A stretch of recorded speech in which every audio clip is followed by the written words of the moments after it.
that brilliant?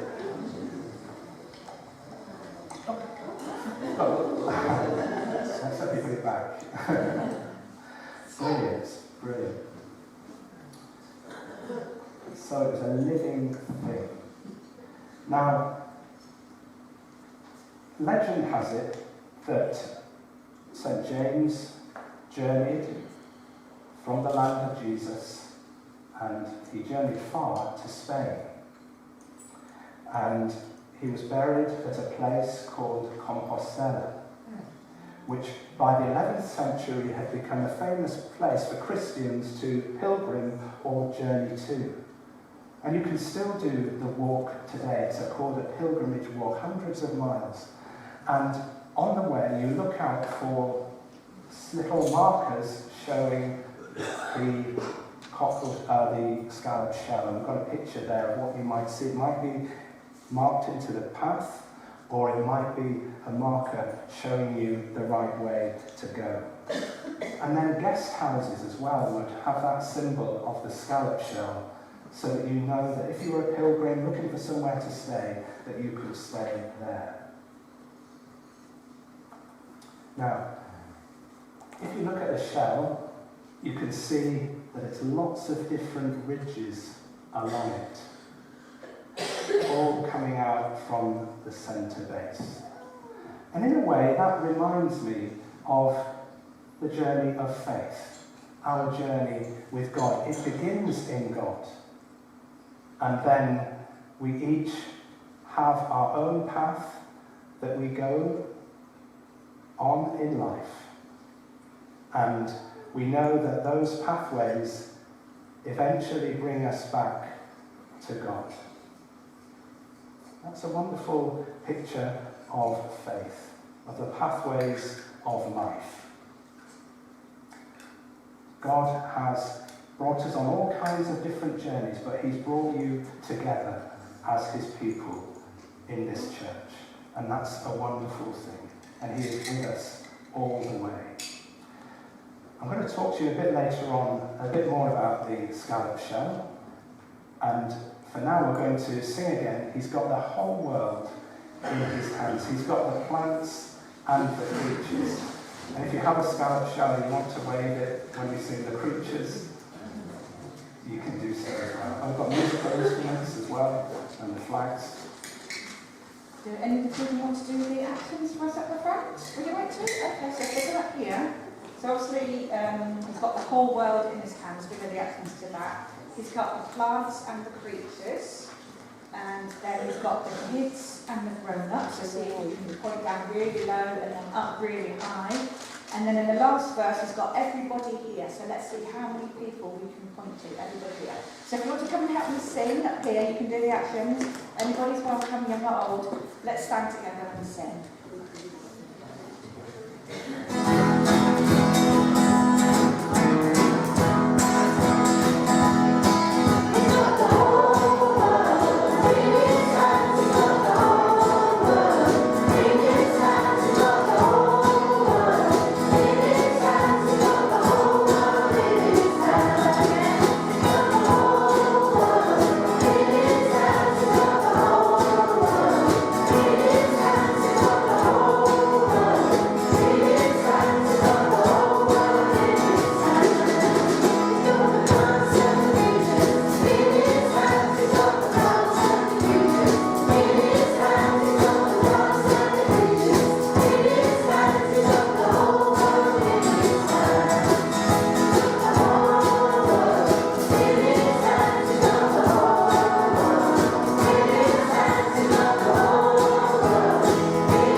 3 very quick lessons that the scallop shell can teach us. Firstly, the scallop shell teaches us that God is the God of surprises. You know, when you're on the beach and you're looking or not looking for shells, sometimes one can surprise you. You're not really looking, but there it is. You don't find it, it seems to find you when we're not looking. And you know, that's true of God. God is always looking for us, seeking us, long before we think about looking for God. You are on his heart today. Your name is written on his hands and his heart this morning. I've been continually surprised by God in the past 6 years as your minister, and it continues to surprise me with God's presence with his pilgrim people, the church here. And you know, that Christian walk that we've been on together, it's not been a stroll on the beach. It hasn't been a stroll on the beach. It's often been a long, hard, difficult path for many through the valley of the shadow of loss and death. And such pathways are not smooth like the scallop shell. No, they can be very rough ways indeed. But we can say, even in the most difficult of situations, we have been surprised by God's presence. Even when we thought he would be absent, God has been right there with us, showing us love, helping us to have the strength to take the next step of faith. God is right there. We are surprised by God's love. You know, a word came to our prayer meeting yesterday. Be ready, because God may have a surprise in store for the church. That was said at our prayer meeting, and a good surprise, not a nasty surprise, but a good surprise. So, pray into that. Be ready for that when it comes to recognise it, to go on. The second lesson is this, that God is the God who serves us. If you were a pilgrim in Spain on your way to Santiago de Compostela to visit the tomb of James, you carry a shell with you, this scallop shell like this. You might have it hung on your cloak or on a walking stick. And back in the day, and maybe even today, you would rely on other people to supply you with food and drink. And the scallop shell would become your bowl. It would be your bowl. And you could take it, and somebody maybe from their house would serve you a portion of rice, or perhaps even a drink that you could drink out of, your scallop shell. Now you might feel a bit like Oliver Twist, because it's such a tiny plate. Please, sir, I want some more. It is a small amount, but you know, that meant that any household on the way, any family, however small the things that they had, however little food they had enough to give you some.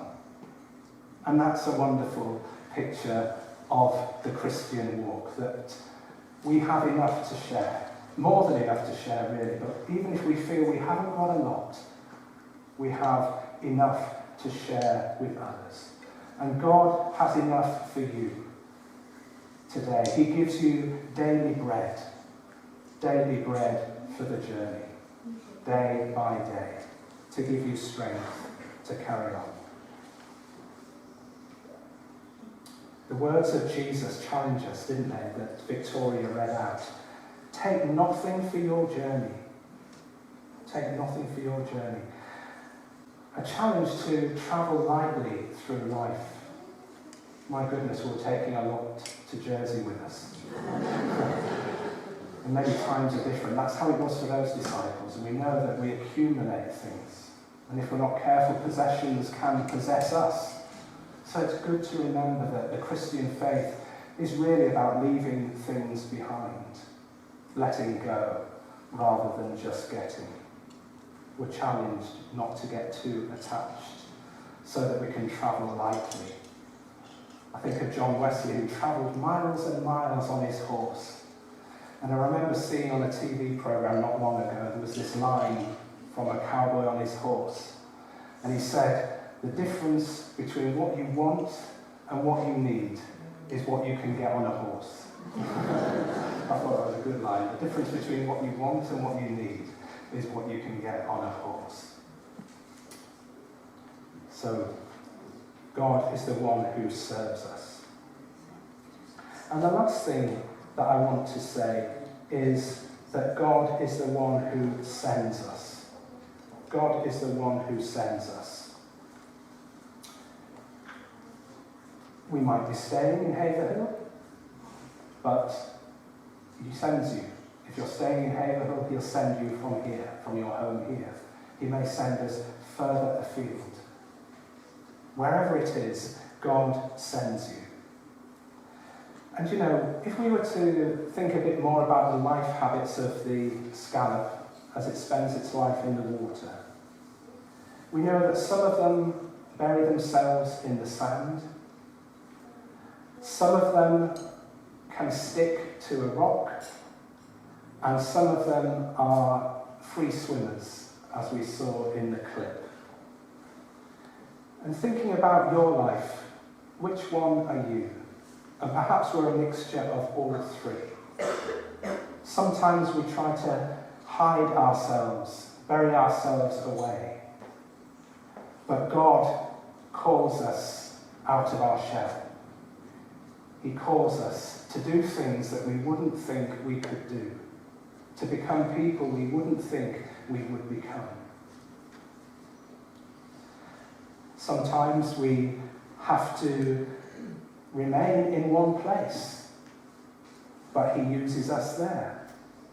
And sometimes He calls us on to follow the currents of His love, to be taken and carried through this life. And one day to land on the heavenly shore. That's our strong hope. To land on that heavenly shore where God will see us as His treasure, and He will pick us up and He'll say, that one is mine. That one's mine. It belongs to me forever. And that's a wonderful promise. So those three things, God surprises us with His presence.